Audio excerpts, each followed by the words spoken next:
ختم قرآن کی یہ جو مجلس ہے یا ہمارے بچوں کا حافظ قرآن ہونا، خاص کر کے اس زمانے میں جب سوشل میڈیا کی ایک لہر چلی ہوئی ہے، ریلز کا ایک جادو چلا ہوا ہے، بے شمار فتنوں کا ہمارے بچے شکار ہیں، 10 گھنٹے 12 گھنٹے نیو جنریشن موبائل میں گیمز میں لگی ہوئی ہے۔ تو ایسے وقت اگر کوئی والدین اپنے بچوں کو حافظ قرآن بناتے ہیں تو یقین مانیے اس سے بڑا کوئی اچیومنٹ نہیں ہے، اس سے بڑا کوئی کارنامہ نہیں ہے کہ آپ اس فتنے والے زمانے میں اپنے بچے کو حافظ قرآن بنائیں۔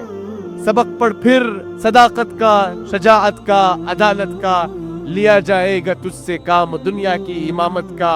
یہ جو بچے ہیں یہ ہمارے سامنے ان کٹ ڈائمنڈ پیس ہے۔ یہ بچے ذرا سا شیپ دیں گے، ذرا سا رخ موڑ دیں گے تو یہ بچے ہیرے ہیں۔ ایک پتھر کی بھی تقدیر سنور سکتی ہے، ایک پتھر کی بھی تقدیر سنور سکتی ہے، شرط یہ ہے کہ سلیقے سے تراشا جائے۔ میں آپ لوگوں کو ایک نصیحت کرنا چاہوں گا، اسے غور سے سنیں۔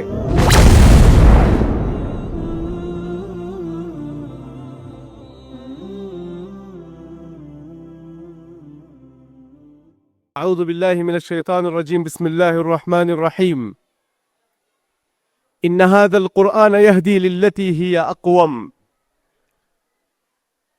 وقال النبي صلى الله عليه وسلم خيركم من تعلم القرآن وعلمه،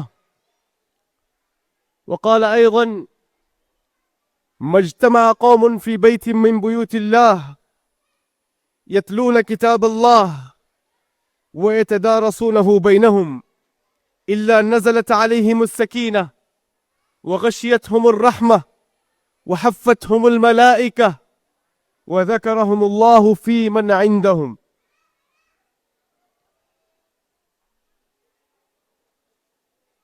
معزز حاضرین مجلس اور یہاں موجود ہمارے اساتذہ اور علماء کرام، اور یہ جو بزم جن بچوں کے لیے سجی ہوئی ہے، پیارے بچوں اور ان کے سرپرست والدین اور مہمانان، السلام علیکم ورحمۃ اللہ وبرکاتہ۔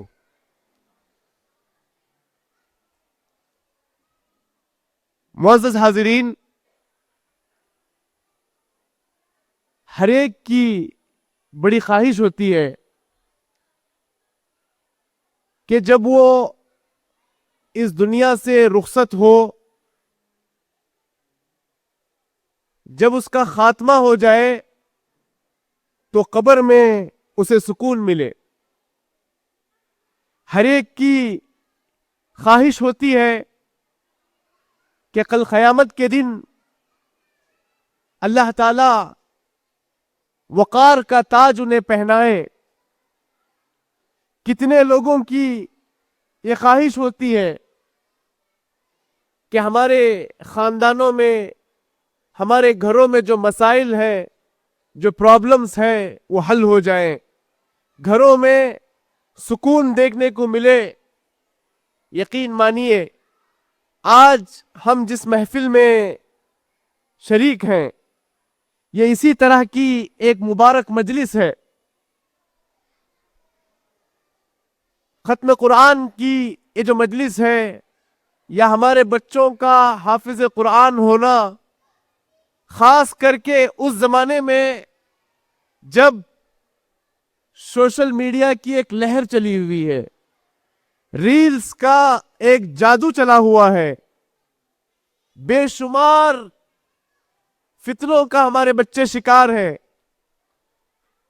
10 گھنٹے 12 گھنٹے نیو جنریشن موبائل میں گیمز میں لگی ہوئی ہے۔ تو ایسے وقت اگر کوئی والدین اپنے بچوں کو حافظ قرآن بناتے ہیں تو یقین مانیے اس سے بڑا کوئی اچیومنٹ نہیں ہے، اس سے بڑا کوئی کارنامہ نہیں ہے کہ آپ اس فتنے والے زمانے میں اپنے بچے کو حافظ قرآن بنائیں۔ اور یہ حافظ قرآن ہونا، اس کے بارے میں اللہ کے رسول صلی اللہ علیہ وسلم نے کہا من تعلم القرآن وعلمہ۔ یہ جو 2 طبقے ہیں، قرآن سیکھنے والا اور قرآن کو سکھانے والے، یہ جو دو طبقے ہیں، پوری دنیا میں سب سے بہترین کیٹیگری اگر کوئی ہے تو یہی وہ دو طبقے ہیں جو قرآن سیکھ رہے ہیں اور قرآن سکھا رہے ہیں۔ یہ جو استاذ اور شاگرد کا جو تعلق ہے، قرآن سیکھنے والوں کا اور سکھانے والوں کا جو تعلق ہے، یہ اتنا بڑا ہے جیسے اللہ کے رسول صلی اللہ علیہ وسلم اور جبریل علیہ السلام کا تعلق تھا۔ جبریل علیہ السلام کو اللہ کے رسول صلی اللہ علیہ وسلم ہر رمضان میں قرآن سنایا کرتے تھے۔ تو یہ واقعی بہت بڑی سعادت کی بات ہے۔